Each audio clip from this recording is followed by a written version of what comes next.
test is in 4 parts: Part 1, Part 2, Part 3, and Part 4. Now look at Part 1. Part 1. You will hear part of a conversation between a customer and the owner of an IT store. First, you have some time to look at questions 1 to 8.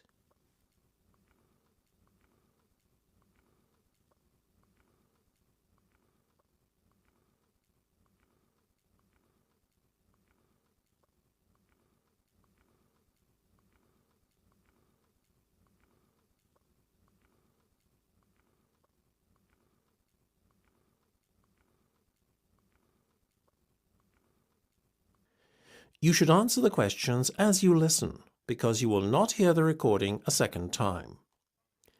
Listen carefully and answer questions 1 to 8. So, before we go any further, can we just confirm what has been agreed so far, as it's starting to get a little complicated? Certainly. Tell you what, why don't I start to make out the invoice? Should I address it to you personally, or is there a business name you'd like me to use? We trade under the name Ben and Dye Enterprises. Okay. Now, as you were talking to one of my sales reps to start with, I'm going to put him down as the contact on the invoice. That way, he'll get the commission on this sale, you see. His name was Rowan Laver, is that right? Rather peculiar name, but a lovely man. You almost got it. It's Rome, as in the city, and Laver, Laver. Your order number is 6589B521. You're paying in full, is that right? Yes. Okay. Today's the 4th of April, so we'll put a due date of the 10th on there. Now, do you remember your order details? Yes. First there was the filing cabinets. Of course, for a rate of £15 each. Didn't you order print paper as well? Yes, we're taking 20 glossy photo paper bundles. What's the unit price again? It works out at £20 per bundle and £400 in total. And Rome said we could do a deal on the software packages, isn't that right? Yes. Seeing as you bought 5 at once, we'll reduce the unit price to £100 from £120, leaving us with a total amount of £500.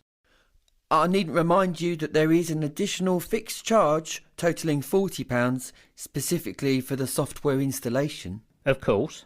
So, getting to a total figure then including sales tax, 16% VAT is added on. That gives us £1,160 by my reckoning. By VAT, do you mean sales tax?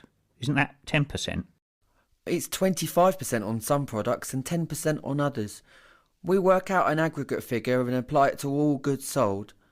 In this case, it was 16%, as I've mentioned. Fair enough. Before listening to the rest of the conversation, you have some time to look at questions 9 to 10.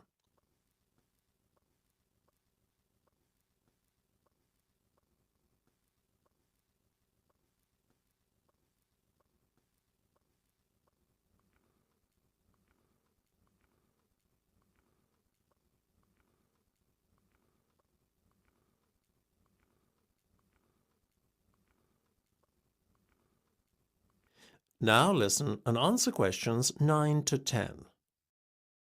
Listen, I know the due date isn't for a week, but do you mind if I write you out a cheque today? Not at all. You can make it out to me, Michael McCloskey. How do you spell that then? What, McCloskey? It's capital M C, capital C, Loskey. Got it. And how much should I make it out for in total? £1,500, please. £1,500? Yes, that's including my consultancy service fees. Oh, I almost forgot about that. Let me make a note here on the cheque. Includes consultancy fees. Now we're almost done. That is the end of Part 1. You now have half a minute to check your answers.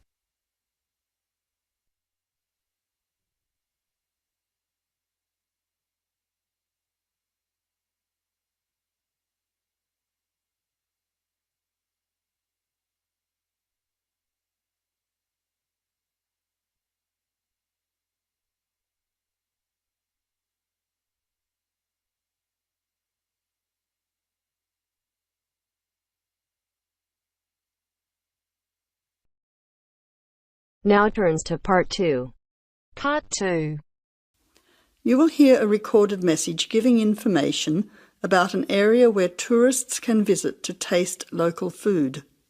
First, you will have some time to look at questions 11 to 13.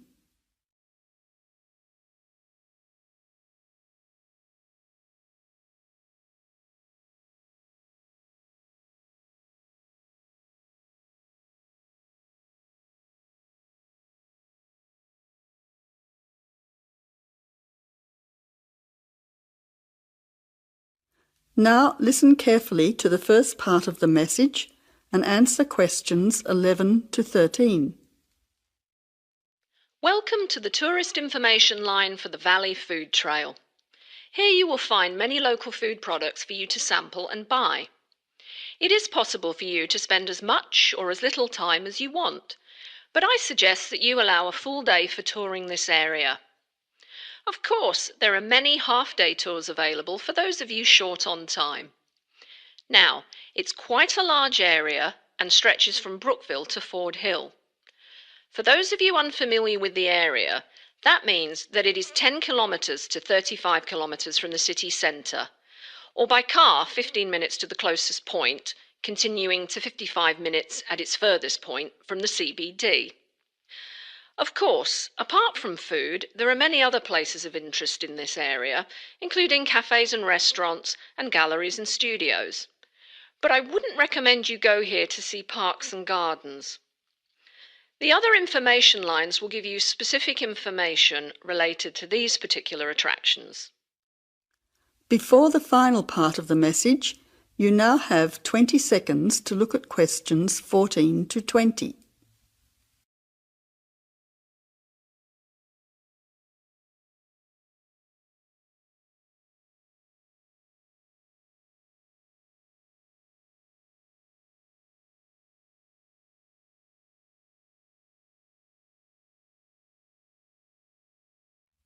Now answer questions 14 to 20.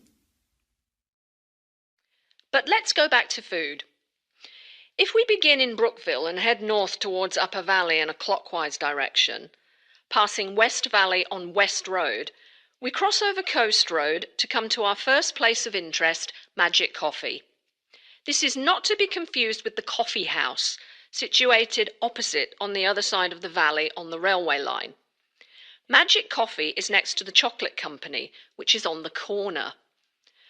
Just past the ice cream shop on the corner of John Street is the fresh produce shop. A little further north we have reached Ford Hill, where we can start our drive southwards along Great Northern Highway following the railway line. First, we come to the organic market near the corner of Memorial Avenue, and then to Olive Farm opposite Olive Road. Just before we come to the next street crossing, we see the Honey Pot, which is practically opposite the coffee house. There is another chocolate company which sells nougat as well, just nearby. Following the railway line along Great Northern Highway, we return back to Brookville. Now, as I have said previously, if you only have a few hours to spare, there are several places that you shouldn't miss. The two chocolate places make equally nice chocolate, but the factory has the added bonus of nougat, unlike the company.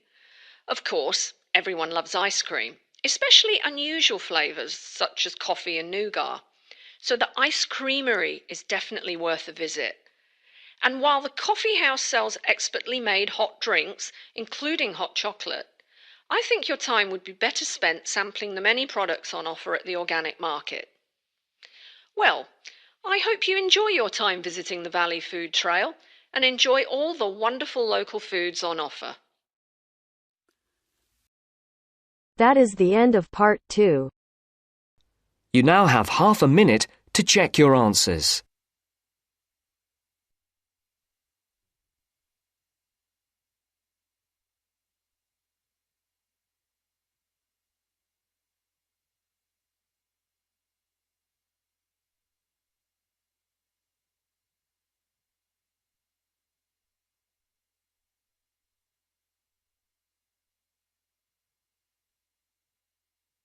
Now turns to Part 3.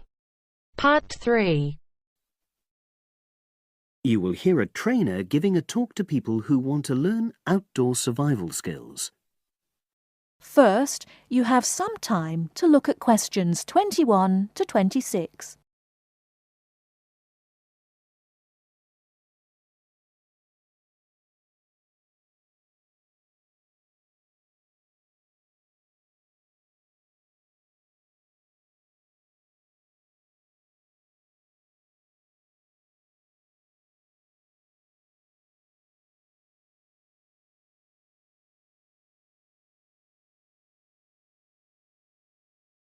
Now listen carefully and answer questions 21 to 26. Good morning, everyone, and welcome to our outdoor survival program. As you know, this week you'll be learning some of the basic information and skills you need to look after yourself independently in the outdoors. These first 2 days will be based here in the classroom, and then we'll be taking a camping trip to put into practice some of the things you've learned. I'm going to start off with the topic of food. And to start with, I'll describe just 2 methods which we'll be putting into practice at our camp, and which make use of natural resources, the steam pit and the bamboo pot. I've got 2 posters here to make things clearer, and I'll start with the steam pit here. To make this, you'll need some dry sticks, some grass, some loose earth, and some stones. And for this week only, some matches. The first thing you do is to dig a shallow pit in the place you've chosen to do your cooking. Let's say about 25 centimeters deep and 30 centimeters wide. Your sticks have to be a bit wider than the pit because you have to put a line of them along the top from one end of the pit to the other. Before setting light to these, you take some large stones and arrange them on top. Then you start the fire and wait till the wooden platform burns through and the stones fall into the pit. At this point, brush away any pieces of hot ash from the stones. You can use a handful of grass, and then take another stick and push it down into the center of the pit, between the stones. After that, you cover the whole pit with a thick layer of grass. And then you can put your food on it, wrapped in more pieces of grass, like parcels. Finally, cover the whole thing with earth. You have to pat it firmly to seal the pit. Then all you have to do is take the stick out and pour a bit of water into the opening that it leaves. It should take about 4 hours for your food to cook, as it cooks slowly in the steam that's created inside the pit. Before you hear the rest of the talk, you have some time to look at questions 27 to 30.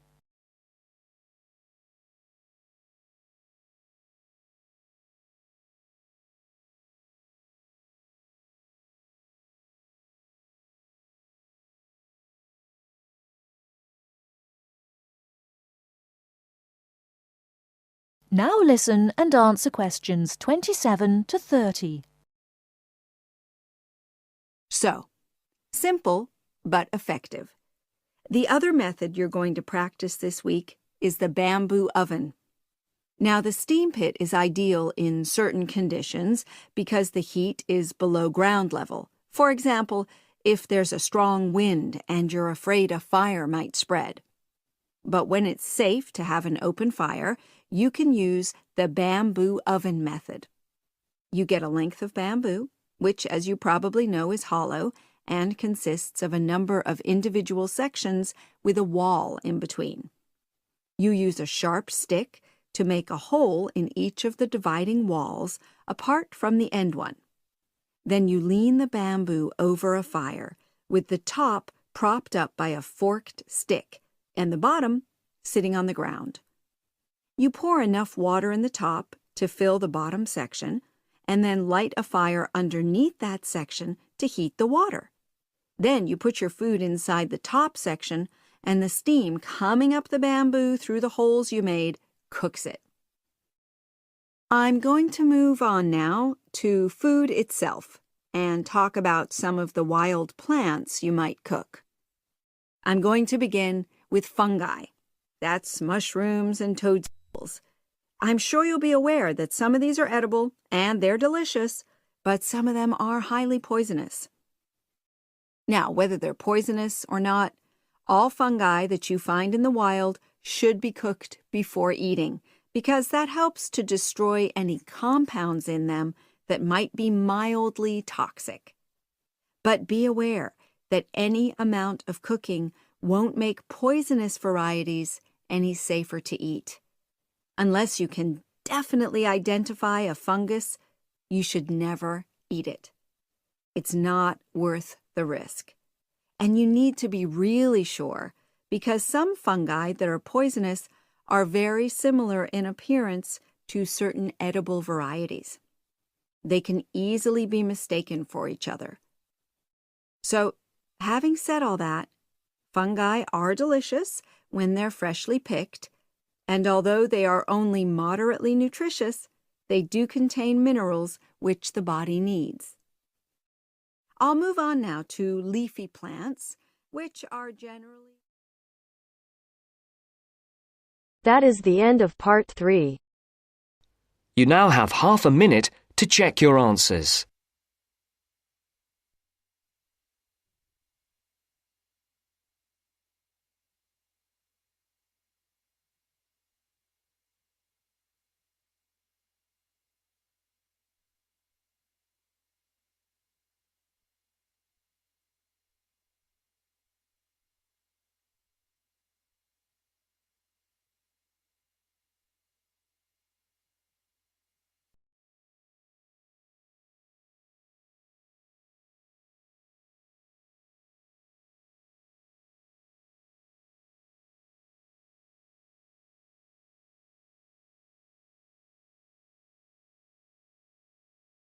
Now turns to part 4.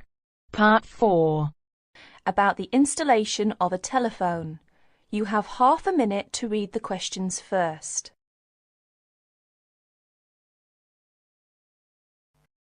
First, you have some time to look at questions 31 to 40.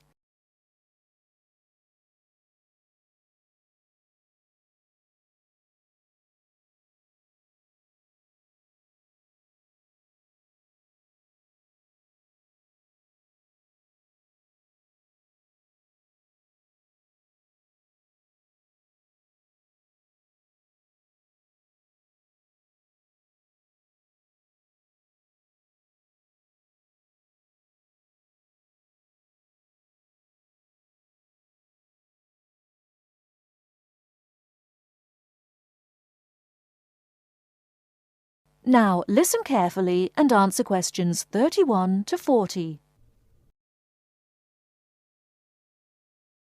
I buy a new telephone. You read the instructions and I will install it, right? Sure. First, push the battery door outward to open and then insert 2 batteries, size AAA. Make sure they are following the polarity directions indicated inside the battery compartment. Finally, close the battery door. This is the first step. Now, let's come to the second step, adjusting time. Press time key first, then press MRC key more than 1 second to enter the time, adjusting state. Have you seen the second digit flashing now? Yes, it is flashing now. So let's go on. Press MRC key again to adjust minute, hour, date. Have you finished? Yes, all the digits have been flashing successively. Now it comes to adjusting alarm.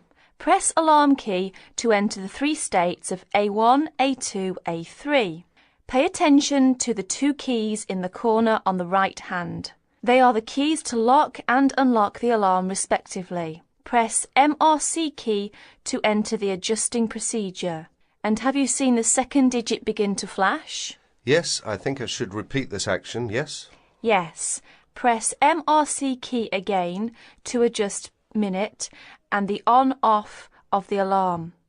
By now you own a phone at the same time with a clock that can wake you up in the early morning. That is the end of part 4. You now have half a minute to check your answers.